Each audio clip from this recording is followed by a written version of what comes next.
მოგესალმებით ძვირფასო მეგობრებო, ვიწყებთ გადაცემას ახალი პარადიგმა, მე მისი წამყვანი თენგო ომანიძე გახლავართ. დღევანდელ გადაცემაში ჩვენი სტუმარი იქნება პარტია სოლიდარობა მშვიდობისთვის პოლიტსაბჭოს წევრი ბატონი გიორგი ირემაძე. მოგესალმებით გიორგი, მადლობა სტუმრობისთვის.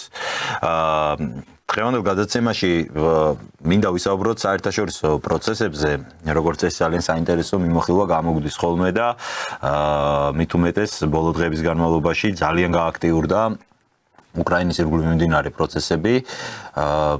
როგორც მედია წერს, საერთაშორისო მედია ტრამპმა და ზელენსკიმ ერთგვარად მიაღწიეს რაღაც შეთანხმებას. ტრამპი პარასკევს ელოდება ზელენსკის ვაშინგტონში, სადაც მინერალებთან დაკავშირებით რაღაც შეთანხმებას უნდა მოეწეროს ხელი, რაც შეიძლება შემდეგ უკვე გახდეს და რის იმედიც აქვს საერთოდ აი ამ ომის კონფლიქტის დასრულების მიზეზი. საინტერესო იქნება ავხსნათ ზოგადად რა კავშირი აქვს აი ამ მინერალებზე შეთანხმებას უკრაინის ომთან, კონფლიქტთან და რატომ არის ამდენად მნიშვნელოვანი ეს ყველაფერი, რომ ამან შეიძლება საერთოდ კონფლიქტის დასრულების წინაპირობა გახდეს ეს ყველაფერი. აქვე არ დაგვავიწყდეს და ესეც უნდა ვთქვათ, რომ როგორც ასევე მედიაში ვრცელდება ინფორმაცია, იგივე ამ კრიტიკულ მინერალებზე თანამშრომლობა ტრამპ შესთავაზა მათ შორის პუტინმაც, რომ რუსეთსაც გააჩნია ამგვარი მინერალები და უკვე შემდგომში, როდესაც მოხდება ურთიერთობების ნორმალიზება, შტატებმაც შეიძლება შტატებმა და რუსეთმა ითანამშრომლოს საერთოდ აი ამ მინერალების მიწოდების საკითხებზე. საინტერესოა თქვენი მოსაზრებები ამ ყველაფერზე, რატო გაჯიუტდა ზელენსკი ამდენი ხანი და რატომ აქვს ამხელა მნიშვნელობა კონფლიქტისთვის აი ამ შეთანხმებას. კიდევ ერთხელ მოგესალმებით, მივესალმები პატივცემულ მაყურებელს.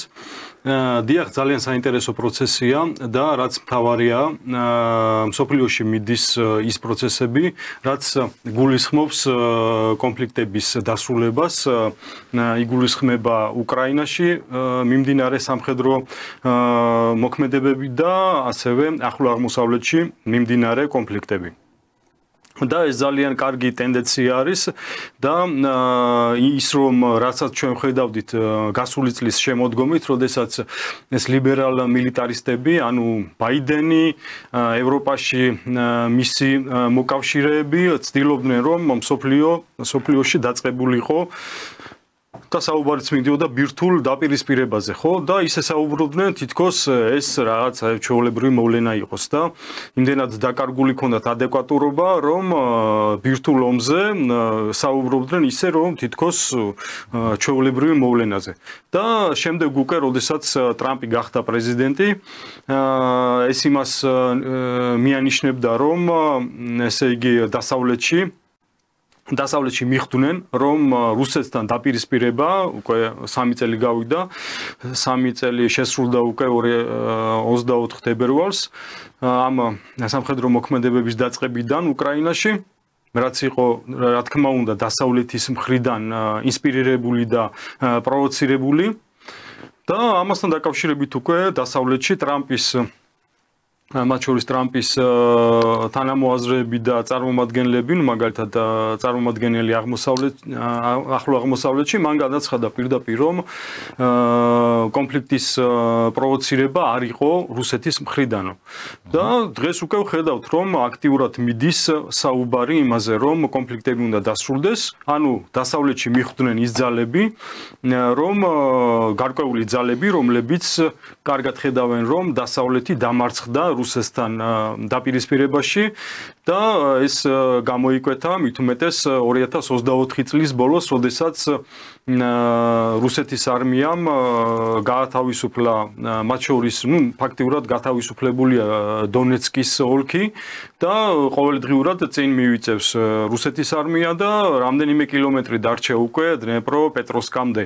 5 კილომეტრი როგორც ვრცელდებოდა ინფორმაცია, ის აზღვრებამდეო დნეპროპეტროვსკის, ამიტომ თითქმის გასული არის ბოლოში უკვე. დიახ, და ეს ნიშნავს იმას, რომ შეიძლება ერთი თვის შემდეგ უკვე, ანუ თვენახევარში უკვე დნეპროპეტროვსკის ტერიტორიაც იქნას გათავისუფლებული კიევის რეჟიმისგან, რომელიც 2014 წელს მოვიდა დასავლეთის სისხლიანი მაიდნის შემდეგ და აბსოლუტურად არალეგიტიმური არის მით უმეტეს ზელენსკი, რომელსაც ვადა გავუვიდა გასული წლის მაისში.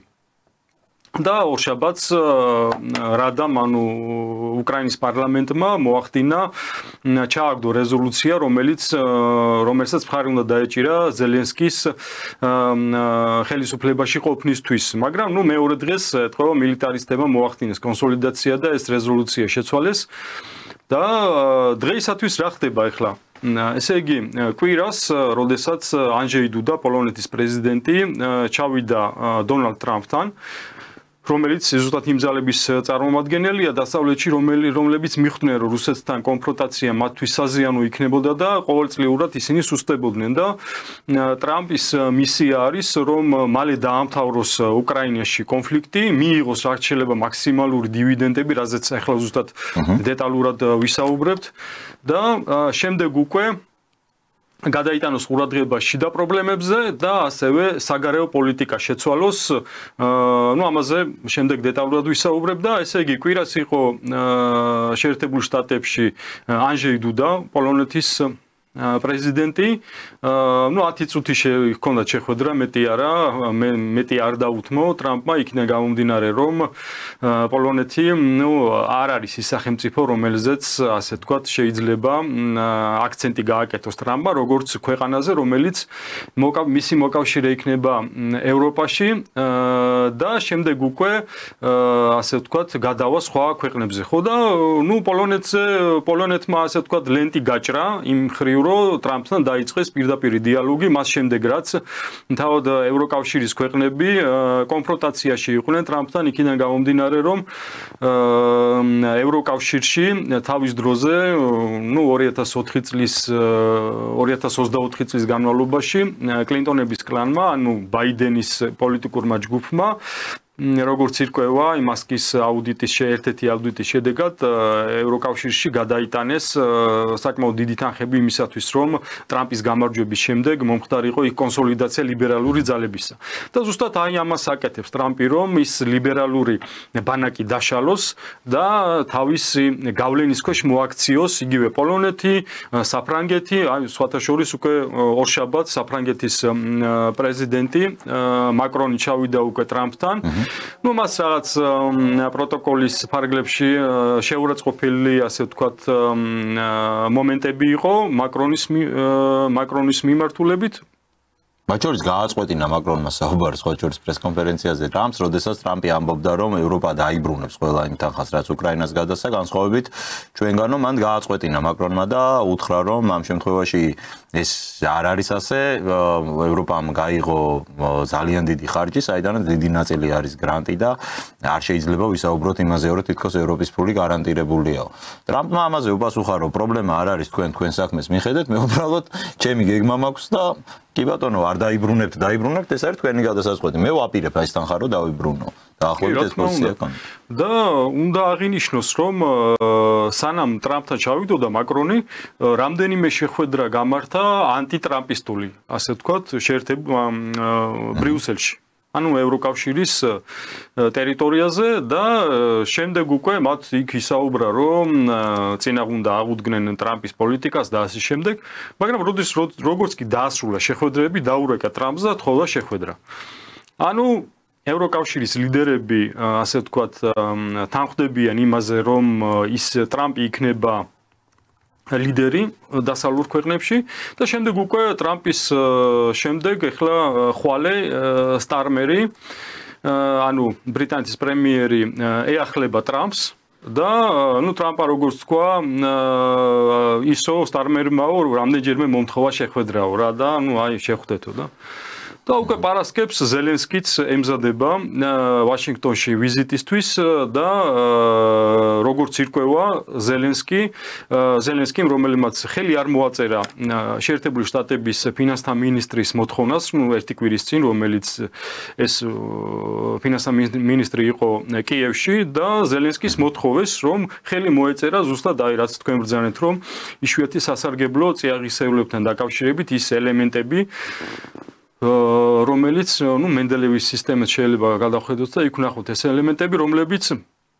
საჭირო არის იმისათვის, რომ ნებისმიერი ტექნიკისთვის, მაღალ ტექნოლოგიური წარმოებისთვის, მათ შორის საუბარია მწვანე ენერგიის მიღებაზე და ასე შემდეგ, თურმე მე არ ვიცოდი, ახლა ჩავიხედე ძალიან, დეტალურად როგორ შეიძლება ჩაიხედო, როდესაც აქამდე არ ქონია შეხება, მაგრამ ინფორმაციის დონეზე რომ უბრალოდ ვიცოდე და თურმე აღმოჩნდა რომ უკრაინა მართლაც უიშვიათესი მარაგი ქონია, ანუ მთელი 5% მთელი პლანეტის არის სწორედ უკრაინაში თავმოყრილი. უფრო სწორედ უკრაინის ყოფილ ტერიტორიაზე იგულისხმება ლუგანსკი, დონეცკი, რომელიც უკვე რუსეთის შემადგენლობაში არის და მესამე რეგიონი არის დნეპროპეტროვსკი, რომლისთვისაც უკვე ახლა იწყება ბრძოლები და ტრამპს მოთხოვნა აქვს ახლა შემდეგ უკვე ჯეი დი ვენსმა, ვიცე-პრეზიდენტმა მიუნხენის კონფერენციაზე ზელენსკი გააფრთხილა, რომ ის უნდა დათანხმებულიყო ტრამპის შეთავაზებას და მოთხოვნას, რომ იმასთან დაკავშირებით, რომ ესე იგი ჯერ საუბარი იყო 250 მილიარდზე, რაც შეერთებულმა შტატებმა დააბანდა უკრაინაში და ეს რას ნიშნავს? დააბანდა, ეხლა ცოტა ისეთი სიტყვა, ანუ გადაიხადა და დაეხმარა უკრაინას იმ ხრივ, რომ რუსეთის წინააღმდეგ გეომა, ხო ესეა? ანუ იარაღით, ფინანსებით და ტრამპი ეძახის ამას დაბანდებას და ეს ფული უნდა ამოიღოს. ჯერ იყო საუბარი 250 მილიარდზე, შემდეგ 300 მილიარდზე და ეხლა უკვე 500 მილიარდამდე ავიდა. ანუ თუ ესე გააგრძელა ზელენსკიმ გაჯიუტება, შეიძლება კიდევ უფრო მეტად გაიზარდოს ეგ მაჩვენებელი. და რა თქმა უნდა ახლა ტრამპი იძახის რომ მას ფული არ ჭირდება, მას შეუძლია იქ ამას არ იძახის რა თქმა უნდა, მაგრამ შეერთებულ შტატებში ნებისმიერ დროს შეუძლიათ დაბეჭდონ, ხო? მაგრამ მას ჭირდება ზუსტად ეს იშვიათი სასარგებლო წიაღისეულები, რომელიც მის ეკონომიკისთვის, ახალი რეინდუსტრიალიზაციისთვის აუცილებელი არის და მან დაიბარა ზელენსკი, რომელიც ასე ვთქვათ ეწინააღმდეგებობდა ამ გეგმას და უარი უთხრა შეერთებული შტატების ფინანსთა მინისტრს ამ ხელშეკრულებაზე ხელის მოწერა. და ტრამპმა დაიბარა და უთხრა, რომ იქ ეახლებოდა და შეთანხმებაზე ხელს მოაწერდა. და აქ უკვე იმ მხოლოდ სასარგებლო წიაღისეულებზე აღარ იქნება შეთანხმება, იქ იქნება უფრო ფართო მასშტაბის, რაც მოიცავს ფაქტიურად იმას, რომ ზელენსკიმ უნდა გადააბაროს უკრაინა ტრამპს. ამ მთლიანი უკრაინა. ეს რატო კეთდება? ეს კეთდება იმისათვის, რომ ტრამპმა ფაქტიურად მიითვისოს უკრაინა, მას ხო აქვს ესეთი გეგმა, კანადა, გრენლანდია, პანამა, ღაზა სექტორი. ეხლა უკვე მიზნად ამოიღო უკრაინა, ხო? რა თქმა უნდა, ეხლა ტრამპს არ აქვს იმის ილუზია, რომ უკრაინას მართლაც მიითვისებს, მაგრამ მისი მცდელობა არის მიმართული იქითკენ, რომ უკრაინა, ფორმალურად მაინც მიითვისოს და თქვას, რომ აი მე გადავიხადე ეს თანხა, ზელენსკიმ ხელი მოაწერა, რომ უკრაინა უკვე გადმოდის შეერთებული შტატების, ასე ვთქვათ, პროტექტორატში და შემდეგ აი ამ მოცემულობით მერე ივაჭროს რუსეთთან. და საიდანაც რაც თქვენ ბრძანეთ, ბატონმა ვლადიმერ პუტინმა განაცხადა, რომ კი ბატონო, აი ეს არის ეს იშვიათი სასარგებლო წიაღისეულები, რომელზეც შეგვიძლია, ასე ვთქვათ, ვიმუშაოთ შეერთებულ შტატებთან. და რაც ნიშნავს ეს? რა თქმა უნდა, არ ნიშნავს იმას, რომ იგივე აი ამ წიაღისეულებს 500 მილიარდისას შეერთებული შტატები ტრამპი მიიღებს უფასოდ, ხო? არა, ეს იქნება გარიგება მომგებიანი რუსეთის ვლადიმერ პუტინის მე ჩემი აზრით განცხადება იმას უკავშირდებოდა, რომ კი ბატონო, ვიმუშაოთ, თქვენ იყიდეთ წიაღისეულები, როგორც ყველა, ასე ვთქვათ, კომპანიებზეც ისაუბრა შეერთებულ შტატების, კი ბატონო, მობრძანდით ინვესტიციები დააბანდეთ და იყიდით რა. ზოგადად თანამშრომლობისთვის ეს იყო აი ეს რა თქმა უნდა. და იქვე იყო ნათქვამი, რომ რუსეთი არავის, ასე ვთქვათ, წინაში არ არის, ანუ მოთხოვნების, ასე ვთქვათ, არ იქნება დათანხმებული, ხო? ულტიმატუმის რეჟიმში არაპირებს არაფერზე დათანხმება. არც ულტიმატუმი, რაც სხვათა შორის ტრამპმა ინაუგურაციის მესამე დღეს თუ არ ვცდები, თქვა, რომ აი მეო სანქციებს გავაძლიერებო, თუ არ დამთანხმდებიან და არაბებს ეუბნებოდა, რომ გაიაფეთ ნავთობი, რომ ამაზე ეწოლა მოახდინოს რუსეთზე, თუმცა შემდეგ მალევე ჩაიქნია ხო ალბათ ამ ყველაფერზე ხელი, იმიტომ რომ ნახარო ხა პუტინთან რუსეთის ხელმძღვანელობასთან მნიშვნელობა არ აქვს აქ ალბათ პუტინი იქნება თუ ვინმე სხვა. ულტიმატუმის ენით საუბარი. სუპერ სახელმწიფოსთან ხა პანამაში რო ჩახვალდა რამდენიმე საათი რუბიოს გაგზავნიდა მოგიგوارებს ურთიერთობას ხა ეგრე ვერ მოხდება რუსულ სახელმწიფოსთან და ზოგადად ნებისმიერ სახელმწიფოსთან ალბათ არ შეიძლება იგივე რეჟიმი. მით უმეტეს რუსეთთან, რომელიც ნომერ პირველი სამხედრო სახელმწიფო არის, მათ შორის შეერთებულ შტატებზე ძლიერია, ამაზე ხშირად გვისაუბრია, შემიძლია კიდევ ვისაუბრო, მაგრამ როდესაც ამას ამბობ, ხო, ესეც სიმართლეს, ჩასაფრებულები არიან სოცქსელში ისეთი ორგანიზაციები, როგორც არის მითების დეტექტორი, რომელიც ჩამისაფრდა წინა გადაცემაში და ზუსტად ამაზე თქვა, რომ ეს სიცრუეაო, რომ ესე იგი რუსეთიო როგორ არისო ნომერ პირველი სამხედრო სახელმწიფოო და იქ მოიყვანეს მერე მთელი სტატია იყო რომ შეერთებულ შტატებსო იმდენი ბაზა აქვთო და ასე შემდეგ და მერე რა რომ ბაზები აქვთ ტექნიკური თვალსაზრისით შეერთებულ შტატებს არ გააჩნია არც ჰიპერბგერითი იარაღი არც ის ასე ვთქვათ ტექნოლოგიები რომელიც საიდუმლოდაც მიაჩნიათ შეერთებულ შტატებს როგორიც არის ორეშნიკი ხო რომ ვერ გამოიცნეს რა ტექნოლოგიით მოქმედებს და რა ასე ვთქვათ ზიანის მიყენება შების დეტექტორზეა საერთოდ ეგ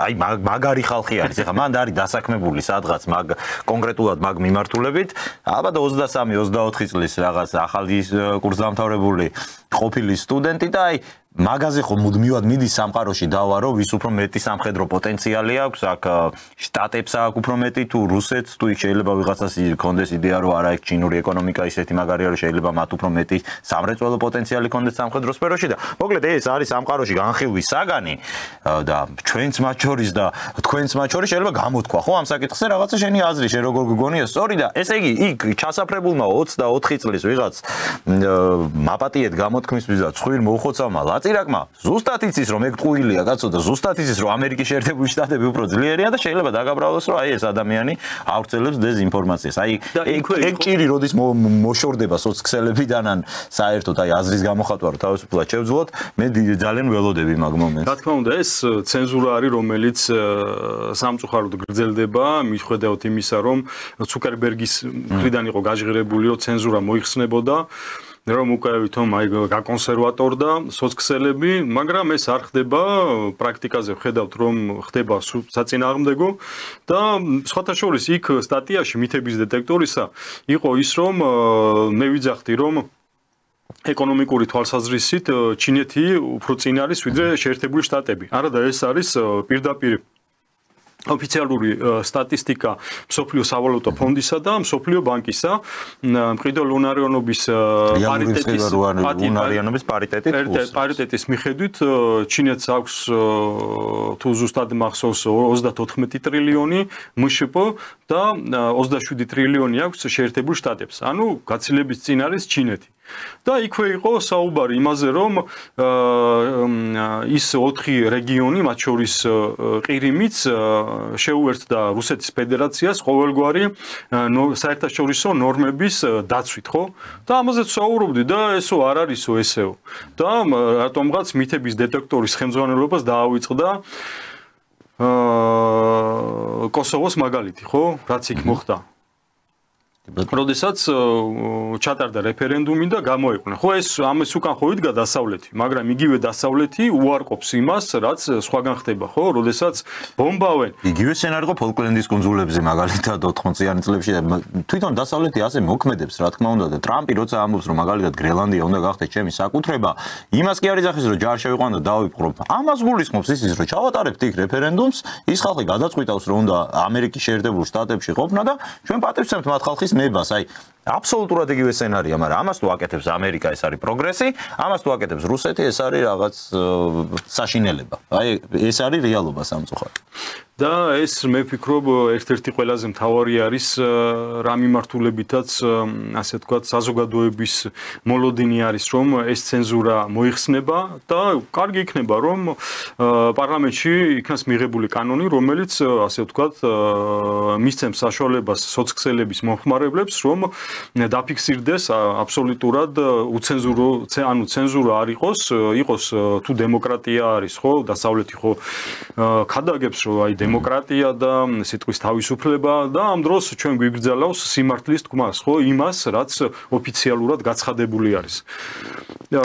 მოდით რომ არ მოვწყდეთ თემას არის ერთი საკითხი კიდევ აი იგივე ამ მინერალების შეთანხმებას უკავშირდება უკრაინის უსაფრთხოების საკითხები. ზელენსკი აცხადებს და ზელენსკის რეჟიმი, რომ ისინი არ მოაწერენ არც ერთ შეთანხმებას ხელს, სადაც არ იქნება სათანადო უსაფრთხოების გარანტიები გათვალისწინებული უკრაინისთვის. ზეპირად რაც ითქვა ამასთან დაკავშირებით ერთი ზუსტად რაც ვიცით არის, რომ არ განიხილება უკრაინის მიღება ნატოში და არ განიხილება მისთვის რაიმე ბირთვული უკრაინის ბირთვულ სახელმწიფოდ ქცევის რაიმე სცენარი. მათ შორის ზელენსკი ამას თავაზობდა, რომ კაი ნატო არ გვინდა ატომური იარაღი დაგვიბრუნეთო, იმიტომ რომ თავის დროზე იყო უკრაინაში ეს ატომური იარაღი, რომელიც შემდეგ დასავლეთთან შეთანხმების, ასე ვთქვათ, საფუძველზე უკრაინა დაიცალა ამ იარაღისგან, ხო? ანუ ნატო და ბირთვული იარაღი ეს არის გამორიცხული. სხვა რა გარანტია შეიძლება ჰქონდეს უკრაინას უსაფრთხოების, რაზეც ის დათანხმდებოდა. მაგალითად, ევროპული ჯარის განთავსება შეიძლება იყოს უკრაინისთვის გრძელვადიანი რაიმე უსაფრთხოების გარანტია მართლაც?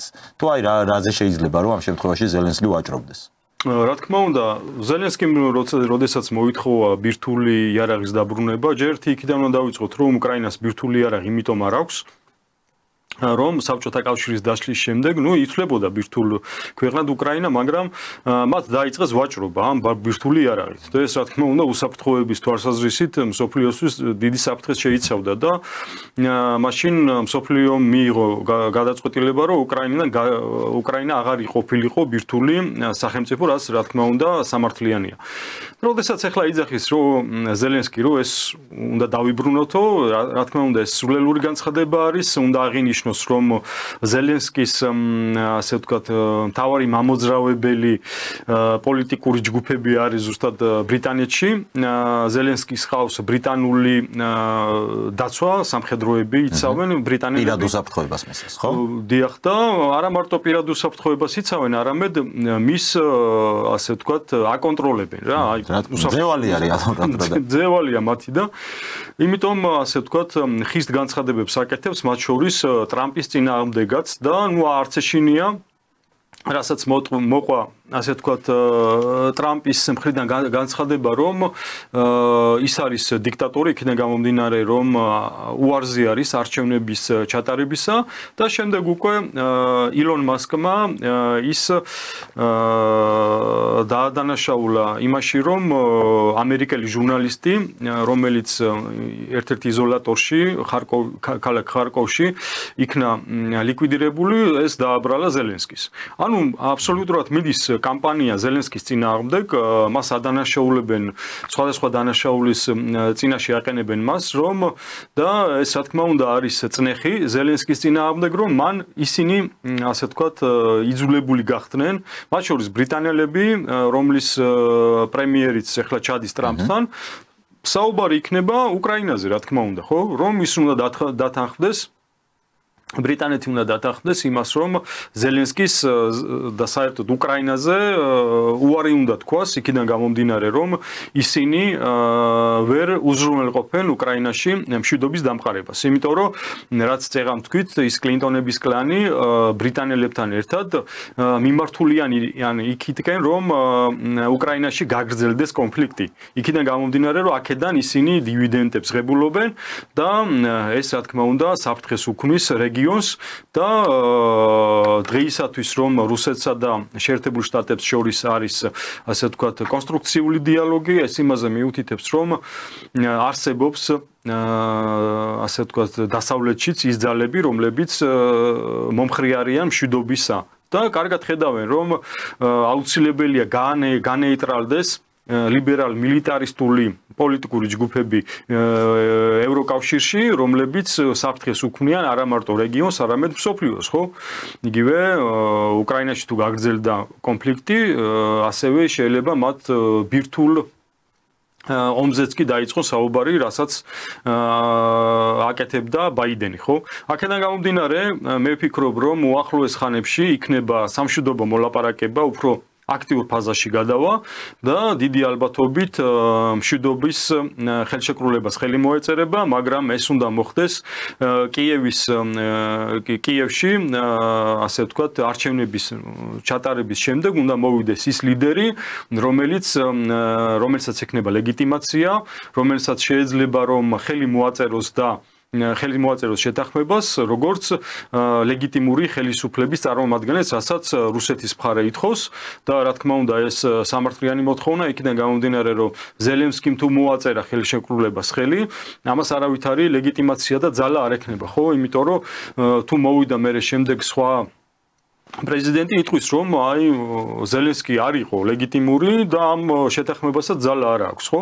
ზუსტად ამიტომ ითხოვს ვლადიმერ პუტინი, რომ ჩატარდეს არჩევნები და მოვიდეს ლეგიტიმური ხელისუფლება, რომელთანაც შეიძლება დიალოგი. და აქვე უნდა ვთქვათ, რომ არის რამდენიმე კანდიდატი, იქ ზალუჟნი არის, რომელიც დღეისათვის უკრაინის ელჩი არის ბრიტანეთში. მაგრამ მე ვფიქრობ, რომ ყველაზე მეტი შანსი უნდა ჰქონდეს ოლეგ ცარიოვს. ეს არის დეპუტატი, უკრაინის ყოფილი დეპუტატი, რამდენჯერმე იყო რადის წევრი. ის 2014 წელს ღებულობდა არჩევნებში მონაწილეობას, მაგრამ მერე გააუქმა თავისი კანდიდატურა და მე ვფიქრობ, რომ მას ყველაზე მეტი შანსი აქვს, რომ გაიმარჯვოს. ის ასევე დონეცკში იყო, როდესაც უკვე დონეცკი გამოცხადდა ცალკე რესპუბლიკად 2014 წლის შემდეგ. და რატო გგონიათ, ანუ რა გვაძლევს ასეთი პროგნოზის ასე ვთქვათ, არიან პერსონის მიმართ ინტერესი, როგორც დასავლეთიდან, ისე დაუშვათ რუსეთის მხრიდან არის ეს. მე ვფიქრობ, რომ აი უკრაინის შემდეგი ხელისუფლება დასავლეთის ინტერესში მათ შორის ეს იქნება, რომ ისეთი ხელისუფლება მოიყვანოს უკრაინაში, რომელიც იქნება უფრო დაბალანსებული, რომელსაც ექნება იმისი უნარი, რომ აწარმოოს დიალოგი თუნდაც რუსულ მხარესთან და რომელთა შეთანხმებაც უნდა იყოს არ უნდა აღიქმებოდეს ასე ვთქვათ რაღაც არაბუნებრივი მოვლენა. და ზელენსკისთან ეხლა მეც ვფიქრობ, რომ რა ხელშეკრულებაც არ უნდა დაიდოს, სულ იარსებებს იმისი ეჭვი, რისკი, შიში რუსეთის მხრიდან, მათ შორის დასავლეთის მხრიდან, რომ არ არის ეს ადამიანი, ვისი ხელმოწერაც უნდა იყოს ამ ქაღალდზე. აი ეს რა გაძლევთ ამისი თქმის საშუალებას, რომ სწორედ ეგ ადამიანი აქვს მას მსგავსი მონაცემი პოპულარობა?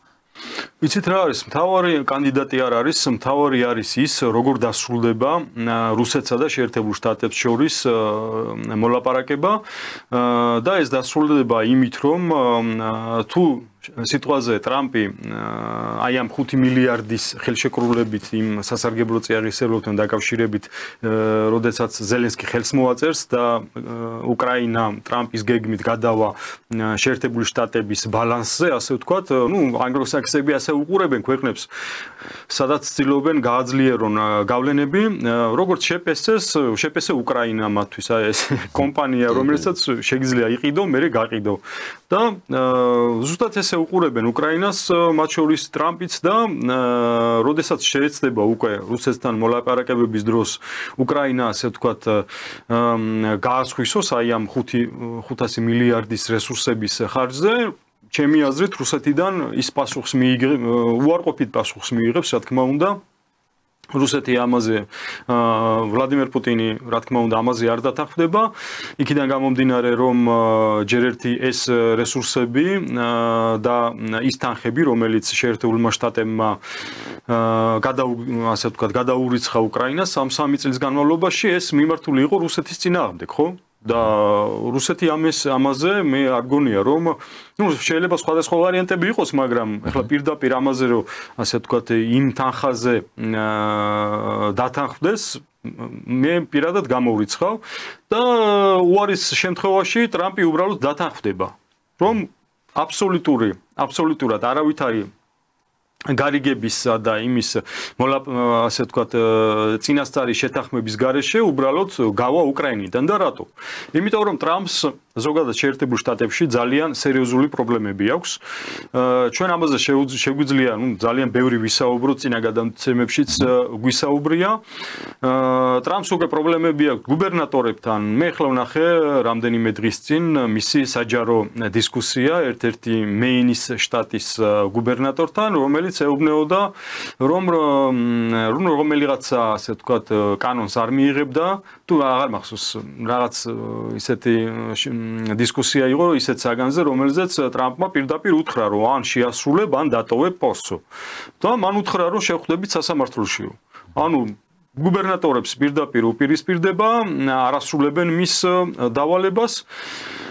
შემდეგ უკვე, ესე იგი, ფინანსური პრობლემები, ძალიან სერიოზული პრობლემები აქვს, მით უმეტეს ახლა 14 მარტს მოხდება ასე ვთქვათ დამთავრდება იმ დროებითი რეზოლუციის დრო გაზდის რომელიც გულისხმობს 90 დღიანი შეჭერება რაც გამოაცხადა ეხა გადის ხო შატდაუნის ასე ვთქვათ გამორიცხვის რეზოლუცია მიიღეს რომელსაც 14 მარტს გაზდის სვადა და თუ ამაზე შეთანხმება ვერ მოხდება შატდაუნი ეს რაც იყო წინა წლებშიც როდესაც მთავრობა ასე ვთქვათ უნდა დაითხოვონ დროებით იქიდან გამომდინარე რომ თანხებს ვეღარ უხდიან ხელფას ვეღარ უხდიან და ეს ფაქტიურად იმას უკავშირდება რომ შეერთებული შტატების ბიუჯეტის დეფიციტი არის 30% დაახლოებით რაც 2 ტრილიონ დოლარამდე არის და აქედან ამას უკავშირდება ის რომ ყოველწლიურად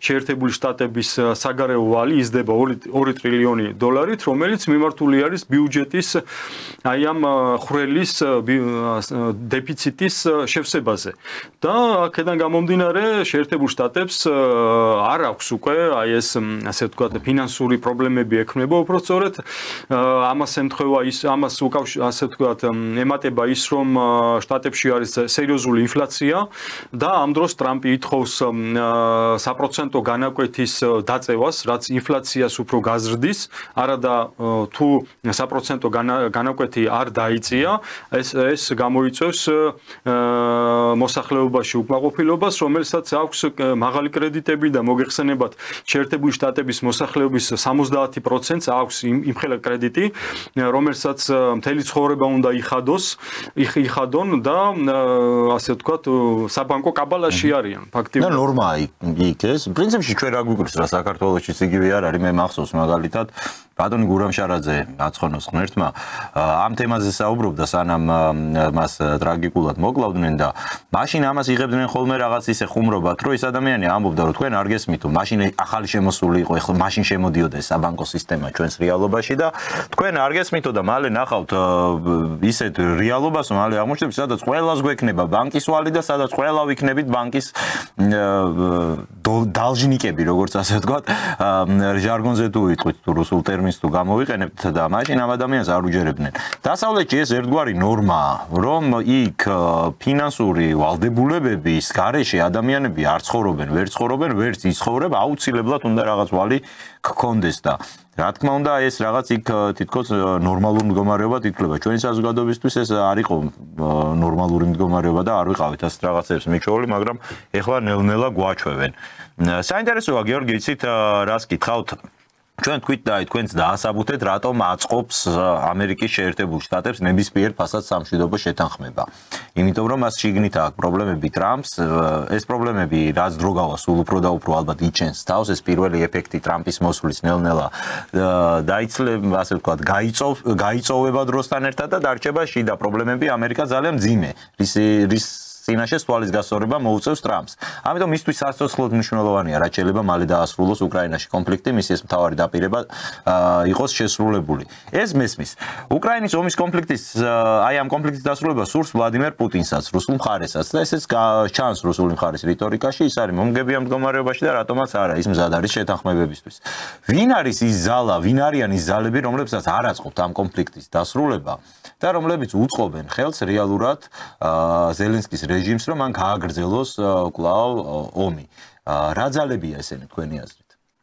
ეს ის ძალებია, რაზეც რამდენჯერმე ვისაუბრეთ წინა გადაცემებში, მოგეხსენებათ შეერთებულ შტატებში, როდესაც ტრამპმა გაიმარჯვა როგორც პირობითად კონსერვატორულმა ფლანგმა ლიბერალ მილიტარისტების, ასე ვთქვათ, ბანაკის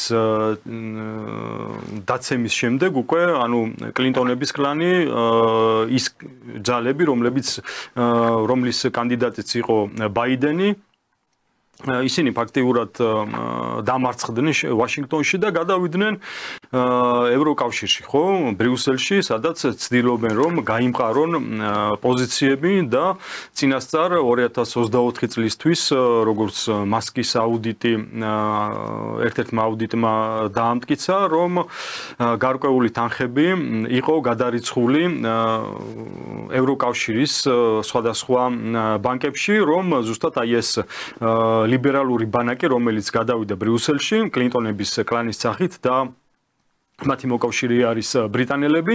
ისინი ცდილობენ რომ ტრამპი ასე ვთქვათ დაასუსტონ და შემდეგ უკვე დაბრუნდნენ ხელისუფლებაში დემოკრატიული პარტიის სახით. და ისინი ზუსტად ეწინააღმდეგებიან ტრამპის გეგმას და შესაბამისად რუსეთის ვლადიმერ პუტინის გეგმას იმასთან დაკავშირებით რომ არ შედგეს სამშვიდობო შეთანხმება. და ისინი მათი აზრით და არაადეკვატურები არიან იმდენად ეს ლიბერალური ძალები, რომ გონიათ, რომ კონფლიქტის გაგრძელებით და სამხედრო მოქმედებების გაგრძელებით ისინი დივიდენდებს მიიღებენ, რაც აბსოლუტური სისულელი არის, მაგრამ მათ აქვთ ის იმ პარადიგმაში არიან, რომელიც გულისხმობს იმას, რომ ანგლოსაქსების ეს ტექნოლოგიას, რომ კონფლიქტებით უნდა მიიღონ დივიდენდები, სხვაგან თუ იქნება ომები, იქიდან გადმოვა კაპიტალი, აი ეს ტექნოლოგია, ძველი ტექნოლოგია, რომელსაც ანგლოსაქსები იყენებდნენ და შესაბამისად აი ამ ტექნოლოგიით ცდილობენ, რომ კაპიტალი მოიზიდონ მიტროპოლიაში და სხვის ხარჯზე იცხოვრონ, ხო, კოლონიების ხარჯზე. ეს არის ჩვეულებრივი კოლონიალური პოლიტიკის გატარება და რომელიც უკვე 21 საუკუნეში ხალხი ხვდება რომ ეს ყველაფერი უნდა დასრულდეს და ტრამპი ნაწილობრივ ამას მიხვდა ის ტრამპს როცა ვამბობთ ჩვენ გულისხმობთ იმ პოლიტიკურ ჯგუფებს რომლებიც ცდილობენ გადააფორმატირონ შეერთებული შტატები, გადააფორმატირონ შეერთებული შტატების საგარეო პოლიტიკა და როდესაც შედგება შეთანხმება რუსეთთან, აი ეს უკრაინასთან დაკავშირებით სამშვიდობო შეთანხმება იქნება ამის შემდეგ უკვე ტრამპი შეეცდება გადააფორმატიროს შიდა სისტემა შეერთებული შტატების და ასევე საგარეო პოლიტიკა და რაზეც ჩვენ შარშან საუბრობდით რომ შეერთებული შტატებისთვის ერთადერთი გამოსავალი არის რომ მოახდინოს რეინდუსტრიალიზაცია ეს არის ის რომ სამხრეთ აღმოსავლეთ აზიაში მან ასე ვთქვათ ბაზარზე გავიდეს და კონკურენცია გაუწიოს ჩინეთს. რა თქმა უნდა ეს ძალიან გაუჭირდება იქიდან გამომდინარე რომ ჩინეთს აქვს ძალიან მაღალ ტექნოლოგიური პროდუქცია საწარმოებს ბოლო 5 წელზე მეტია უკვე მათ შორის ავტომობილები, სხვადასხვა მაღალ ტექნოლოგიური კომპიუტერები და ასე შემდეგ, რომელიც ასე ვთქვათ პირდაპირ გაუწევს კონკურენციას ამერიკულ პროდუქციას, რომელიც ჯერ არ არის შეერთებულ შტატებში. და იგეგმება ეს მათ შორის თუ არ ვცდები ერთ-ერთ შტატში, სადაც დაიწყო საწარმოოს მშენებლობა, მაგრამ არ დასრულდა ჯერ და ფაქტიურად არ აქვს შეერთებულ შტატებს მსგავსი პროდუქცია, ხო, რომელთაც უნდა გავიდეს სამხრეთ აღმოსავლეთ აზიაზე. და ის ამას გეგმავს, ტრამპი და შეერთებული შტატების ის გუნდი პოლიტიკური გეგმავს იმით, რომ ჩინეთის საზღვაო პორტები დაკეტონ. იაპონიაში არსებული სამხედრო ბაზები, ფილიპინებზე არსებული სამხედრო ბაზები და შემდეგ უკვე იქ მალაიზია და ასე შემდეგ, აი მთელ პერიმეტრზე, საიდანაც ჩინეთის საზღვაო პორტები არის, სავაჭრო პორტები არის და გადის მთლიანი პროდუქციის დაახლოებით 50% ზუსტად ზღვით გადის. და თუ ეს პორტები დაკეტა, ბლოკირება მოახდინა, რა თქმა უნდა, ახლა სამხედრო დაპირისპირება არ იქნება, მაგრამ შეერთებული შტატები შეეცდებიან რომ ბლოკირება მოახდინონ სავაჭრო გზის. და შესაბამისად აი ამ გეგმას მიყვება ტრამპი და მისთვის სასიცოცხლოდ მნიშვნელოვანი არის რომ უკრაინაში რაც შეიძლება მალე დასრულდეს კონფლიქტი, გამოვიდეს იქიდან. რა თქმა უნდა შეეცდება რომ 500 მილიარდიც ასე ვთქვათ წამოიღოს იქიდან, მაგრამ მე რა თქმა უნდა ეხლა ზელენსკის არ აქვს ხო ეს თანხა, რაც არ უნდა ხელშეკრულებები გაფორმდეს, ვერ გადაუხდის ხო ეს ცხადია. და ტრამპი შეეცდება რომ რუსეთისგან მიიღოს ეს რესურსი, რასაც ვერ მიიღებს. და თუ ვერ მიიღებს ის უბრალოდ გავა უკრაინიდან ყოველგვარი პრეტენზიების გარეშე იქიდან გამომდინარე რომ მასაც ძალა არ აქვს ეს ასე ვთქვათ რესურსები მიიღოს. ხო, იმიტომ რომ კიდევ ვიმეორებ რუსეთი არის ნომერ პირველი სამხედრო ძალა, რომელსაც ტრამპი ვერ დაუპირისპირდება. არც დაუპირისპირდება და არც ეთყობა მაგისი დიდი სურვილი რომ მაგას აპირებდეს. სხვა შორის აი ხვალ 27 ფებრუარს არის სტამბულში დაგეგმილი რუსი და ამერიკელი დიპლომატების შეხვედრა, ეს იქნება რიგით მეორე ასეთი მაღალი რანგის შეხვედრა, რამდენადაც გავრცელდა ინფორმაცია ლავროვი თავად დაესწრო ესწრება ამ ნუ ყოველ შემთხვევაში ვიზიტით უნდა ჩავიდეს თურქეთში, ხოლო უკვე ზეგ 28 თებერვალს არის დაგეგმილი და ტრამპმა დაადასტურა ეს ამ წუთებში ვლადიმირ ზელენსკის ჩასვლა ვაშინგტონში, სადაც ძალიან დიდ შეთანხმებას მოეწერება ხელიო, როგორც ტრამპმა დაწერა. კონკრეტულად რას გულისხმობს ეს შეთანხმება არ ვიცით, მაგრამ ტრამპის სიტყვები არის, რომ შევძელით შეთანხმების მიღწევა, რომლითაც ჩვენ ფულს დავიბრუნებთ და მომავალში კიდევ უფრო ბევრ ფულს მივიღებთო და ეს სავსებით მისაღებიაო. ასე რომ საინტერესო მოვლენები არის ალბათ ამ კვირაშივე, ბევრი რამ ამ ხრივ გახდება ცნობილი. აი თქვენ საუბრობდით, რომ ტრამპი დაინტერესებული არის ევროპაში საკუთარი მოკავშირეების მოძებნით, ხო? ალბათ თავისთავად ცხადია. ასეთ მოკავშირედ ერთგვარად ისე იკვეთებოდა თითქოს ტრამპს ესახებოდა ტრამპის ადმინისტრაციას გერმანია. ოღონდ იმ შემთხვევაში თუ კი იქ გაიმარჯვებდა AfD, რომლის პრაქტიკულად საარჩევნო კამპანიაში მონაწილეობდა ტრამპის გუნდიც, ხო? იგი ილონ მასკთან შეხვედრა, კონფერენცია, ვენსთან პირადი შეხვედრა, ასე ვთქვათ, AfD-ს ლიდერების. ეს თუმცა იქ დასრულდა არჩევნები ისე, რომ AfD-მ ვერ გაიმარჯვა ამ არჩევნებში. გაიმარჯვა მერცის პარტიამ, რომელსაც ასევე აღიქვამენ, რომ ეს არის რაღაც კონსერვატიული ბლოკის მოსვლა გერმანიის სათავეში. თუ გაქვთ აი ამაზე ინფორმაცია თქვენ გერმანიის არჩევნების შედეგებს რა გავლენა ექნება თქვენი აზრით საერთოდ ევროპულ პოლიტიკაზე, რამდენად უნდა ველოდოთ გერმანიის ახალი ხელმძღვანელობის მხრიდან რაიმე დრამატულ ცვლილებებს გერმანიის პოლიტიკაში, არის თუ არა ეს მართლაც კონსერვატორების გამარჯვება ჩვენს ძვირფას მეგობარ გერმანიაში. ნუ ახლა გერმანიაში თვლიან, რომ ქრისტიან დემოკრატიული პარტია და ქრისტიან სოციალისტური პარტია ისინი ესე თვლიან, რომ კონსერვატორები არიან. და რომელსაც ხელმძღვანელობს ამ ალიანსს ხელმძღვანელობს მერცი 28% აიღეს თუ არ ვცდები და მაგრამ ეს მერცი ფრიდრიხ მერცი საკმაოდ ესეთი აგრესიული განცხადებებით გამოირჩევა რუსეთის წინააღმდეგ, რაც ბატონმა სერგეი ლავროვმაც გააკეთა განცხადება, რომ მერცი რუსეთის წინააღმდეგ ნუ აგრესიული რიტორიკით გამოირჩევა და კონკრეტულად როდესაც საუბარი იყო უკრაინისთვის შორი რადიუსის მოქმედი რაკეტების ისეთი როგორიც არის ტაურუსის გადაცემა, მაშინ შოლცი წინააღმდეგი იყო, მაგრამ მერცი ასე ვთქვათ აცხადებდა, რომ ეს იარაღი უნდა გადაეცეს უკრაინას. შოლცზე მეტი შოლცია.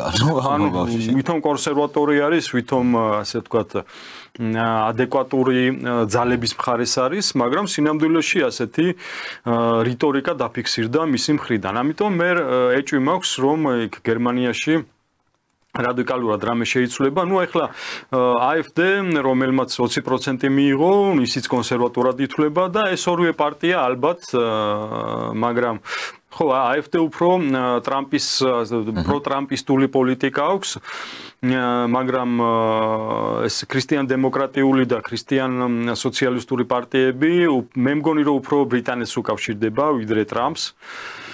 და ამ ეგრეთ წოდებულმა კონსერვატორებმა მიიღეს დაახლოებით 60% გერმანიის პარლამენტში, ნუ შესაბამისად ალბათ კანცლერი გახდება მერცი და მე კიდევ ვიმეორებ, რომ ამით მე არ მგონია, რომ გერმანიაში რადიკალურად რამე შეიცვალოს. თუმცა თუ AfD იქნება, იქ გარკვეული, ასე ვთქვათ, პოლიტიკური ძვრები დაიწყება იმის მიმართულებით, რომ ტრამპს ექნება გერმანიაში გარკვეული პლაცდარმი, რომ შემდეგ უკვე გააძლიეროს თავისი თავისადმი ლოიალური პოლიტიკური ძალები. ასევე პოლონეთშიც მოსალოდნელი არის მოვიდეს ის პრეზიდენტი, ნუ ახლა ანჯეი დუდა რო ჩავიდა პირველი, ასე ვთქვათ, ევროკავშირის ქვეყნის წარმომადგენელი, მას შემდეგ რაც ტრამპი გახდა პრეზიდენტი, პირველი იყო, რომელიც ასე ვთქვათ, ევროპიდან ჩავიდა და ეახლა ტრამპს, ეს იმას ნიშნავს, რომ პოლონეთიც შეიძლება მოიაზრებოდეს ტრამპის, ასე ვთქვათ, პლაცდარმი ევროკავშირში და ამას ისიც მიუთითებს, რომ ერთ-ერთი კანდიდატი სლავი აღარ მახსოვს ესეთი სახელი ქვია, ერთ-ერთი კანდიდატი, რომელიც ჩავიდა ლვოვის ოლქში და თქვა, რომ განაცხადა, რომ უკრაინაში უნდა დასრულდეს ბენდერიზაცია. ანუ ეს ძალიან სერიოზული მაჩვენებელი არის იმისა, რომ პოლონეთში შეიძლება მოვიდეს ის ძალები, რომლებიც რუსეთის მიმართ, ნეიტრალურები იყვნენ. და მომხრე იყვნენ იმისა, რომ უკრაინაში მოხდეს დენაციფიკაცია. ასეთი ასე ვთქვათ სიგნალი გაჟღერდა ერთ-ერთი პოლონეთის პრეზიდენტობის კანდიდატისგან. მოგეხსენებათ, პოლონეთში მაისში იქნება საპრეზიდენტო არჩევნები და იქ ემზადებიან უკვე. ასევე უკრაინის ნაციფიკაცია ისტორიულად თუ შევხედავთ, მარტო რუსეთისთვის არაა პრობლემა, პოლონეთისთვისაც არანაკლები პრობლემა იყო და სუდაპირისპირება იყო, ხო? ამ ცნობილი ვალინსკა რეზინას ეძახიან, იქ მოხდა ისეთი ფაშისტების მხრიდან პოლონეთის მიმართ იყო ძალიან ესეთი ეს საერთოდ მეორე მსოფლიო ომის დროს უკრაინული ფაშისტური ნაცისტური დაჯგუფებები რა როლს ასრულებდნენ და პოლონეთში განსაკუთრებით რეები აქვს ჩადენილი, ბელარუსში რეები აქვს ჩადენილი, ამაზე უამრავი ალბათ ტონობით მასალა არსებობს ამ ყველაფრის აღმწერი, მაგრამ ისედაც მანამდეც ამ უკრაინის ტერიტორიაზე მცხოვრებ ხალხებსა და იგივე პოლონელებს შორის მუდმივად იყო დაპირისპირება, ამიტომ პრინციპში მაგ ამბავში ჩემი აზრითაც რაც არ უნდა პარადოქსულად ჟღერდეს რუსეთის და პოლონეთის პოზიციები თანხვედრი უნდა იყოს. ნაცისტური უკრაინა არც ერთს არ უნდა აწყობდეს არც ერთ შემთხვევაში და ალბათ იმედია ამ ხრივაც და პირველ რიგში უკრაინის მოსახლეობას, რომელიც ყველაზე მეტად დაზარალდა 2014 წლიდან და დღემდე იქ იდევნებიან ის ადამიანები, რომლებიც გამოდიან მშვიდობის მომხრეები არიან, რომლებიც მით უმეტეს რუსულენოვანი და მათი დევნა არის, რაც გამოვლენა ნაციზმისა. და კონკრეტული ბატალიონებიც იყო, ეხლა არ დავასახელებ იმ ტერორისტულ ბატალიონებს, რომლებიც ნაციზმით იყვნენ, მიმართულება იყო მათი, რომ ტერორიზირება მოეხდინათ დონბასის მოსახლეობისა.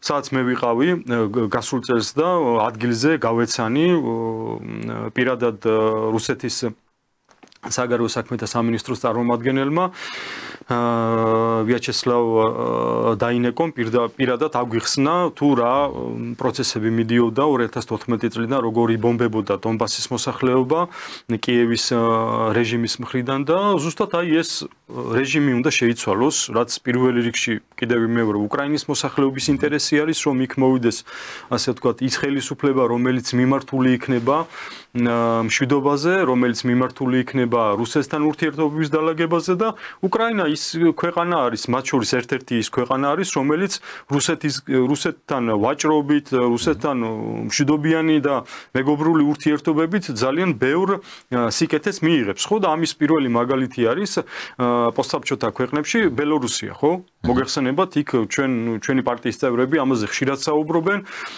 ეხლაც საპრეზიდენტო არჩევნების დროს როგორც დამკვირვებლები იქ იმყოფებდნენ ბატონი მიხეილ ჟღენტი, ბატონი მამუკა ფიფია, თემურ ფიფია და ასე ვთქვათ, ადგილზე მიიღეს ის ინფორმაცია და დაინახეს თუ რა ცხოვრება არის ბელორუსიაში და კაი მაგალითი არის ამ შემთხვევაში, საოცრად სწორი მაგალითი, ჩვენი ამ ლიბერალების სოფლმხედველობით ეხლა ბელარუსის მოქალაქეები არიან მონები. ამათი იგენი ბელარუსში ხალხი არის მონურ მდგომარეობაში და დაჭაგრული და ალბათ არ ვიცი რაღაც მათრახით ადგას ლუკაშენკო და თვითონ ეხლა ამ რუსთავზე ამ ყინვაში რომ დარბიან და სისულელებს იზახიან, ეგენი არიან თავისუფლები, ეგ არის პროგრესი და ბელარუსიელები საწყლები თურმე დაჭაგრულ მდგომარეობაში არიან და მოდით აბა შევადაროთ აბა რა არის ამ შემთხვევაში მონობა და რა არის ამ შემთხვევაში ცხოვრება არის ეხლა ევროკავშირში, როდესაც ჩვენ ვხედავთ რომ მიგრანტების ისეთი პრობლემებია, იქ ეკონომიკური კრიზისი საერთოდ შევეშვათ, მიგრანტების მხრიდან ისეთი პრობლემები არის, რასაც თვითონ აორგანიზებენ კონფლიქტებს სხვა ქვეყნებში, ბუმერანგივით უბრუნდებათ, ხო? ის ადამიანები, რომლებსაც ასე ვთქვათ, ართმევენ იქ სახკარს ატოვებინებენ და ის ხალხი მიდის ზუსტად ევროპაში და ბუმერანგივით უბრუნდებათ ის პრობლემები, რასაც აკეთებენ ისინი იგივე ახლო აღმოსავლეთში, იგივე აფრიკის ქვეყნებში, უკრაინაში და ასე შემდეგ, ხო? ეს არის არაადეკვატური პოლიტიკური ძალების პოლიტიკის შედეგი, რასაც ჩვენ ხედავთ ევროპაში და მათ შორის შეერთებულ შტატებში, მაგრამ ეხლა იქ როგორც ხედავთ, ტრამპი შეეცდება რომ გამოიყვანოს შტატები იმ კრიზისიდან, რაც დღეს არის, რასაც ჩვენ დღეს ხედავთ ვაშინგტონში და შემდეგ უკვე გააძლიეროს და შეეცდება დაიბრუნოს ჰეგემონია, რაც რა თქმა უნდა მას არ გამოუვა, მაგრამ ყოველ შემთხვევაში შეეცდება რომ ასე ვთქვათ კრიზისიდან გამოიყვანოს და ჩემი აზრით რაც ლოგიკურიც არის რომ ტრამპს ერთადერთი გამოსავალი აქვს რომ შტატები გამოვიდეს კრიზისიდან ეს არის ის რომ პირველ რიგში დაალაგოს ურთიერთობა რუსეთის ფედერაციასთან ვლადიმერ პუტინთან და ასე ვთქვათ ეს არ არის ცხადი აპირებს თუ არა თუმცა გაეროში რაც ახლა რეზოლუცია მიიღეს ორშაბათს, როდესაც ამერიკული რეზოლუცია იქნა მიღებული, რომელსაც მათ შორის საქართველოსაც დაუჭირა მხარი, რაც რა თქმა უნდა კარგი არის, იქიდან გამომდინარე, რომ ამერიკული რეზოლუცია მოიცავდა იმას, რომ უნდა დამყარდეს მშვიდობა, მიმართული იყო იქითკენ, რომ ანტირუსული რეზოლუცია არ იყო, ეს იყო ნეიტრალური, როგორც მათ განაცხადეს. ამის გამო აკრიტიკებდნენ, იქ არ არის მოხსენიებული ხაზგასმით, რომ რუსეთი შეიჭრა და ეს არის რუსეთის პასუხისმგებლობა და როგორ პუტინი არ არის დამნაშავე და კითხეს ეგ ტრამპს, სხვათა შორის ამ რეზოლუციასთან კონტექსტში არ იყო, სხვა კონტექსტში კითხეს, რომ როგორ განა პუტინი არ არის პასუხისმგებელი და რატომ არ აპელირებს ამაზე და ტრამპმა უპასუხა, რომ ძალიან დავიღალე ამისი მოსმენით. აი ესეთი პასუხი ჰქონდა. რა მნიშვნელობა აქვს ის ბრალია? კონფლიქტი არის მილიონობით ადამიანი ხდება ეს კონფლიქტი უნდა გავაჩეროთ ეს პოზიცია აქვს ტრამპს და მე ახლა დამნაშავე ვინ არის ვისთან შეიძლება ლაპარაკი ვისთან რა გარიგება უნდა დაიდოს ამაზე მე ვილაპარაკოთ პირველ ხარისხოვანია ომის შეჩერება ამას დაუჭირა მხარი სხვათა შორის ჩვენმა დელეგაციამ ამ რეზოლუციას ამის გამო მიიღო უდიდესი კრიტიკა ჩვენმა ხელისუფლებამ რომ რატო აი კიევის და ევროკავშირის ინიცირებულ რეზოლუციას არ დაუჭირა საქართველოს მხარი სათაურები იყო თვითონ ძალიან манипуლაციური აი ამ პროდასავლურ მედიაში გამოქვეყნებული რომ გაერო მიიღო უკრაინის მხარდამჭერი რეზოლუცია საქართველოს დელეგაციამ თავი შეიკავა ამ სათაურით თქო კი არ წერია რომ თავი რატო შეიკავა იმიტომ რომ ამერიკულ რეზოლუციას უჭერდა მხარს თორე იმიტომ კი არ შეიკავა თავი რომ საერთოდ რეზოლუციისთვის მხარი არ დაუჭერია ამერიკულ ვერსიას დაუჭირა მხარი და არა კიევის ვერსიას ეს არ არის აღნიშნული ჩვენ მედიის უნდა წაიკითხო ეს დეტალურად სტატია და მე ბოლოში კი იქნება მითითებული მაგრამ პირველი ახმა არის ეგ რომ აი რატო ის იქამდე მივედით რომ ამერიკის საელჩო არის დღეს ჩვენი დასაცავი ამ ლიბერალებისგან უნდა გენახათ რა ამბავი აუტეხეს საელჩოს გვერდს Facebook-ზე ლანძღავდნენ უკანასკნელი სიტყვებით და ახია თქვენზე ქალბატონო ელჩო და ძვირფასო ამერიკის საელჩოს თანამშრომლებო თქვენი თვალით ხედავთ რას უმკლავდებით ამდენი ხანია აქ ნორმალური საფრთხის ადამიანები აი ძალიან საინტერესო პროცესია ეხლა რეზოლუციებთან დაკავშირებით რომ დავასრულოთ და გასაგები რომ იყოს როდესაც დაიწყო განხილვა ამერიკული ხარის ინიცირებული რეზოლუციისა ასე ვთქვათ გამოვიდნენ ევროკავშირის წარმომადგენლები და შეიტანეს ორი შესწორება რომელიც ორივე ითვალისწინებდა იმას რომ ეს რეზოლუცია შეცვლილი იყო და გადაკეთებული იყო როგორც ანტირუსული რეზოლუცია და შემდეგ უკვე თავად შეერთებულმა შტატებმაც როგორც გავრცელდა ინფორმაცია თავი შეიკავა ამაზე რა თქმა უნდა რუსეთმა და ბელორუსიამ არ დაუჭირა მხარი და მით უმეტეს არ დაუჭირეს მხარი უკრაინის ინიცირებულ რეზოლუციას რომელიც ფაქტიურად ევროკავშირის ინიცირებული რეზოლუცია იყო და მიმართული იყო იქითკენ რომ ეს კონფლიქტი არ დასრულებული იყო და ამის შემდეგ უკვე გამოვიდა სახელმწიფო დეპარტამენტის წარმომადგენელი მარკო რუბიო და პირდაპირ განაცხადა რომ გაეროში უნდა იცოდნენ რომ აი ესეთი ასე ვთქვათ მტრული რეზოლუციების მიღება ხელს უშლის კონფლიქტის დასრულებას. ანუ პირდაპირ გააკრიტიკა ის გაეროსის წარმომადგენლების ის ნაწილი, რომლებმაც მიიღეს ეს რეზოლუცია და მით უმეტეს დაინიცირეს.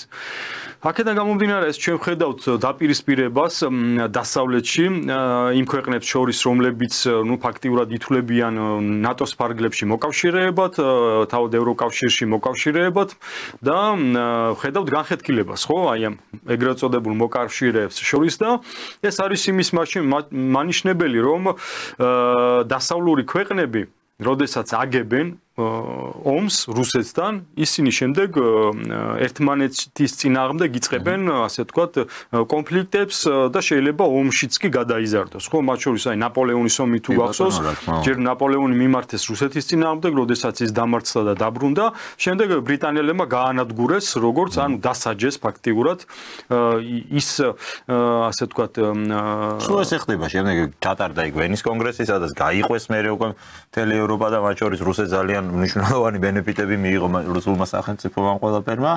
იგივე მოხდა გიტლერის შემთხვევაში, პირველი მსოფლიო ომის მერეც იგივე მოხდა, მეორე მსოფლიო ომის მერეც. როგორც ვაშინგტონიდან, ასევე ლონდონიდან აიარაღებდნენ, მათ შორის მაშინ ფაშისტური გერმანიის არმია იყო შემდგარი ჩეხოსლოვაკიის არმიის დაკოპირება მოხდა და შენები მოდერნიზაცია, მიმართეს რუსეთის წინააღმდეგ, საბჭოთა კავშირის წინააღმდეგ, დამარცხდნენ და როდესაც ასე ვთქვათ, დასავლეთმა დაინახა, რომ გიტლერი მარცხდებოდა, ვითომ შეიკრიბა იქ შეერთებული შტატები, ბრიტანეთი და იქიდან დაარტყეს თავად 44-ში მოხდა იქ ნორმანდიის ფრონტზე წაქეზებულ იმ ასე ვთქვათ ფაშისტურ მანქანას, ხო? და დღესაც იგივე გრძელდება უკრაინის მიმართებაში. ზელენსკი შეიარაღეს, მოახდინეს მილიტარიზაცია, ნაცისტური ბატალიონები მოამზადეს, მიმართეს რუსეთის წინააღმდეგ და როდესაც აი ეს კოლექტიური დასავლეთი 50 ქვეყნიდან შემდგარი ეს კოალიცია დამარცხდა, ჩვენ დავინახეთ რა, რომ გაიყო იქ ასე ვთქვათ ჯგუფები, ტრამპი დაუპირისპირდა ბრიუსელს, ხო? და ფაქტიურად დასავლეთში არის აი ესეთი განხეთქილება და რაც რა თქმა უნდა ჩვენთვის არის შესაძლებლობა იმისათვის რომ გავიმყაროთ სუვერენიტეტი და რასაც ჩვენ დღეს ვხედავთ საქართველოში სხვადასხვა ასე ვთქვათ სხვადასხვა ფაქტორი ამაზე მოქმედებს, იგივე მაგალითად იანვარში ეკონომიკის ზრდა მოხდა, უпростоრეთ სავაჭრო ზრდა მოხდა, საგარეო ვაჭრობის გაიზარდა 39%-ით.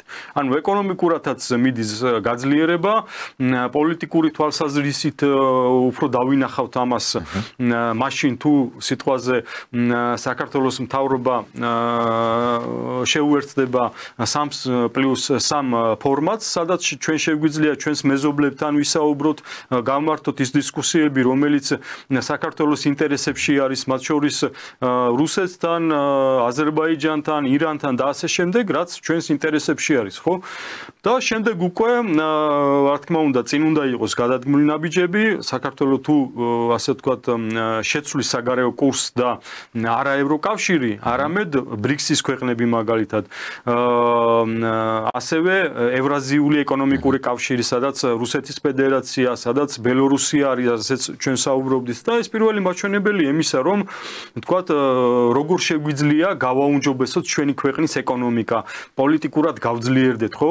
და რუსეთთან თუ იქნება და მე დარწმუნებული ვარ, რომ ეს მოხდება და თუ ეს მალე მოხდება, დიპლომატიური ურთიერთობების აღდგენა, პირდაპირი დიალოგი და შემდეგ უკვე ისტორიული სამოკავშირეო ურთიერთობების დალაგება, ამას მე იმიტომ ვიძახი და იმიტომ ვიმეორებ ხშირად, რომ ეს არის ერთადერთი ტექნოლოგია საქართველოს გამოვიდეს აი ამ ჩიხიდან, ხო? ჩიხს იმას ვეძახი, რომ დასავლეთი ის მით უმეტეს აი ბრიუსელის ბიუროკრატიული ლიბერალ მილიტარისტები აგრძელებენ უკვე 2019 წლიდან აგრძელებენ საქართველოში სახელმწიფო გადატრიალების სცენარს, ხო? სისხლიანი მაიდანის სცენარს, რაც მოხდა კიევში და იგივე უნდათ რომ მოხდეს საქართველოში, ხო? და ჩვენ უნდა გავაკეთოთ ყველაფერი იმისათვის, რომ აი აქედან გამოვიდეთ, აი ამ წნეხიდან და ზუსტად ეს არის ერთადერთი ტექნოლოგია, რომ რუსეთთან დავალაგოთ ისტორიული სამოკავშირე ურთიერთობები, რა თქმა უნდა, სხვადასხვა ეტაპებით, ხო, ჯერ აღდგება დიპლომატიური ურთიერთობები და ასე შემდეგ. ამიტომ ერთი საკითხი კიდე რითიც ალბათ შევაჯამებდით და დღევანდელ გადაცემას ამოვწურავთ. აი, თქვენ თქვით, რომ საქართველოს უნდა მონახოს უფრო რაციონალური გზა, ხო, განვითარების, მათ შორის საერთაშორისო ასპარეზზე, იმისათვის, რომ უზრუნველყოს საკუთარი ეკონომიკური და ფიზიკური უსაფრთხოება მათ შორის. ალბათ ეს მნიშვნელოვანი იქნება, რომ თვითონ ქართულმა საზოგადოებამაც დაინახოს, რომ ამ შემთხვევაში ჩვენ სხვა გზა და სხვა გამოსავალი ფიზიკურად არ გვაქვს და ეგ არის ერთადერთი შესაძლებლობა ჩვენთვის, რომ სხვა მხრივაც გავიხედოთ. აი ახლა დიდი ამბებია ატეხილი ევროპის უსაფრთხოების საკითხზე, ვინ უნდა უზრუნველყოს, არა უკრაინის, არა თავად ევროპის უსაფრთხოებაზე ვინ შეიძლება იყოს პასუხისმგებელი. ტრამპი ამბობს, რომ აქამდე ამას ვაკეთებდით ამერიკელები, აწიც კი გავაკეთებთ, მაგრამ აღარა ვართ მზად, რომ ეს ყველაფერი უფასოდ გავაკეთოთ. საჭიროა თქვენ გადაიხადოთ ამისთვის ფული.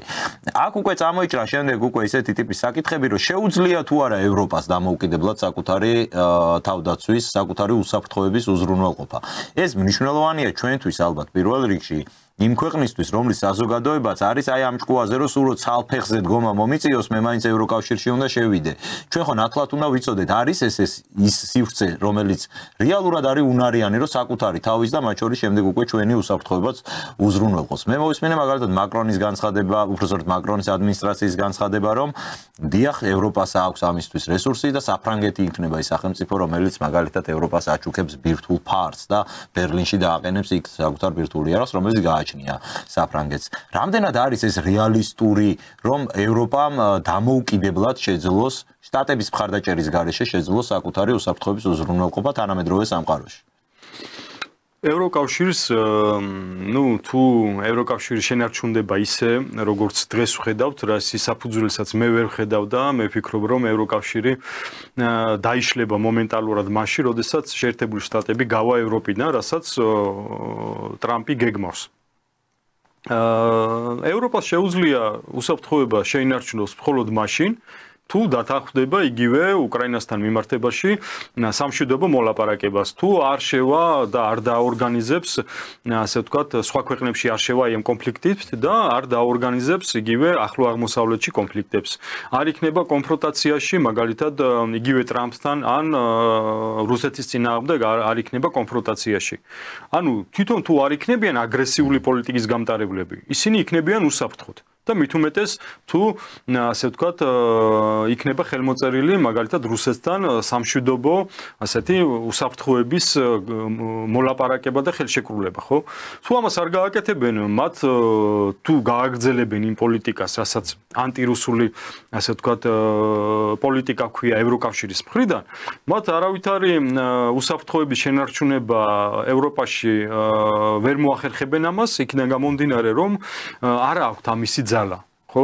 აი ახლა ბირთვული ქვეყნები არიან საფრანგეთიც და ბრიტანეთიც, მაგრამ მათ არ აქვთ ელემენტარული ანტისარაკეტო დაცვის, ასე ვთქვათ, სისტემები, როგორც აქვს მაგალითად რუსეთს. მაგალითად აი S-400 ანტისარაკეტო კომპლექსი, S-500 მით უმეტეს, რომელიც კოსმოსიდანაც კი შემოსულ აი რაკეტებს შეუძლია რომ ბალისტიკური რაკეტების წინააღმდეგ შეუძლია იბრძოლოს. რა თქმა უნდა, როგორც ბალისტიკური, ასევე ფრთოსანი მართული რაკეტების, მათ შორის ამბობენ რომ სპუტნიკ, ანუ თანამგზავრზეც აქვს დასავლეთის ქვეყნებს სხვადასხვა სარაკეტო სისტემა, ეს ჭორები არის, შეიძლება იყოს ეს ასეთი, ასე ვთქვათ, სარაკეტო სისტემები კოსმოსში, თუმცა ამაზე არსებობს შეთანხმება, რამდენადაც ვიცი, რომლისგან დაცვაც რუსეთს შეუძლია. მაგრამ ევროპას არ აქვს მსგავსი სისტემები. არა მარტო ევროპას, არამედ შეერთებულ შტატებსაც არ აქვს. აქვს პეტრიოტის მოძველებული სისტემები, რომელსაც არ შეუძლია არავითარი კონკურენცია გაუწიოს რუსეთის ანტისარაკეტო კომპლექსებს. იგივე S-500 მაგალითად. რაც შეეხება არმიას, ტანკებზე, თვითმფრინავებზე, თვითმფრინავები ყავს ახლა საფრანგეთს უფრო ძლიერი ყავს ვიდრე მაგალითად ბრიტანეთს, აი ეს მთელი ტექნიკურად.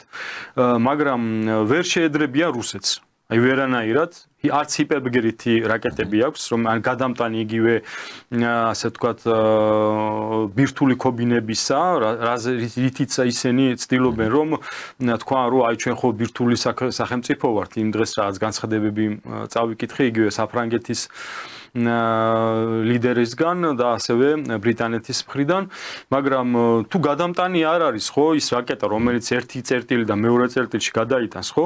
აბა მაშინ აი რითი შემოდნით უნდა წაიღო იმედი აქვს, ხო ასეა? ნუ ტექნიკურად ძალიან დაბალ დონეზე არიან და შესაბამისად საწარმოო პოტენციალი რამდენად აღიღო. ტექნოლოგია შეიძლება მაგალითად გერმანელებმა იცოდნენ საუკეთესო ტანკის აწყობა, მაგრამ ეხა იმ ნედლეულის იმ რესურსს საერთოდ ერთი ნაბიჯის დაბლა არის, ვიდრე საფრანგეთი მაგალითად. სამხედრო ცოდნა შეიძლება ტექნოლოგიურ გერმანიაში კიდევ უფრო მეტი იყოს ვიდრე იგივე საფრანგეთში ან სხვაგან, მაგრამ თუ არა აქვს რესურსი ამ ყველაფრის საწარმო პოტენციალს მარტო ცოდნა ხო არ განსაზღვრავს, რესურსი გჭირდება რომ აწარმოო შემდეგ ისე არა. და ეხლა თუ შეერთებული შტატები გავიდა და ამას აი 100%-ით ვიტყვი რომ ეს მოხდება. იგივე უკრაინასთან მიმართებაში როცა გაცხადდება გაკეთდა შეერთებული შტატების მხრიდან რომ თუ ესე იგი ევროკავშირის ქვეყნები შევლენ უკრაინაში როგორც სამშვიდობოები, მაშინ იქ არ ამოქმედდება მეხუთე პუნქტი, ხო? ანუ ნატო ჯარი არ იქნება ეს. შეერთებულმა შტატებმა ევროპელებს უთხრა რომ თუ თქვენ ჩაებმებით კონფლიქტში რუსეთის წინააღმდეგ, შეერთებული შტატების იმედი არ უნდა გქონდეს. თუმცა პანიკური შიში დაიწყო იქ ევროპაში და ზუსტად ეს არის საფუძველი იმისა, რომ ჯერ ანჯეი დუდა, პოლონეთის პრეზიდენტი, შემდეგ უკვე მაკრონი, ეხლა ხვალე მიდის ბრიტანეთის პრემიერი სტარმერი და ზეგ უკვე ზელენსკი ეახლება ტრამპს და ისინი წესით უნდა დათანხმდნენ ტრამპის გეგმას. სხვა ვარიანტი მათ არ აქვთ. და ამის შემდეგ უკვე დაიწყება აქტიურად სამშვიდობო მოლაპარაკებებზე საუბარი. დიდი მადლობა გიორგი, მადლობას გადაგიხდით ძალიან საინტერესო მიმოხილვისთვის. მე ვფიქრობ, ყველა საკითხი შევეხეთ, რაც დღეისათვის იყო აქტუალური, რაც მთავარია, ალბათ მთავარი კითხვები სწორედ დაგროვილი არის ამ დღეებთან დაკავშირებით. ხვალ ზეგ იქნება ძალიან მნიშვნელოვანი პერიოდი მსოფლიოსთვის, სადაც ალბათ მართლაც უნდა მოხდეს რაღაც იმ ტიპის შეთანხმების გაფორმება, რაც საბოლოოდ დაასრულებს, დაიწყებს ყოველ შემთხვევაში ამ კონფლიქტის დასრულებას და ჩვენ ამას რა თქმა უნდა გულშემატკივრობთ მთელი გულით. დიდი მადლობას გადაგიხდით გადაცემაში მონაწილეობისთვის. გისურვებთ წარმატებებს. შევახსენებ მაყურებელს, რომ პარტია სოლიდარობა მშვიდობისთვის პოლიტსაბჭოს წევრი ბატონი გიორგი ირემაძე იყო ჩვენი გადაცემის სტუმარი. მადლობას გადაგიხდით ყურადღებისთვის და ხვალამდე დაგემშვიდობებით ნახვამდის.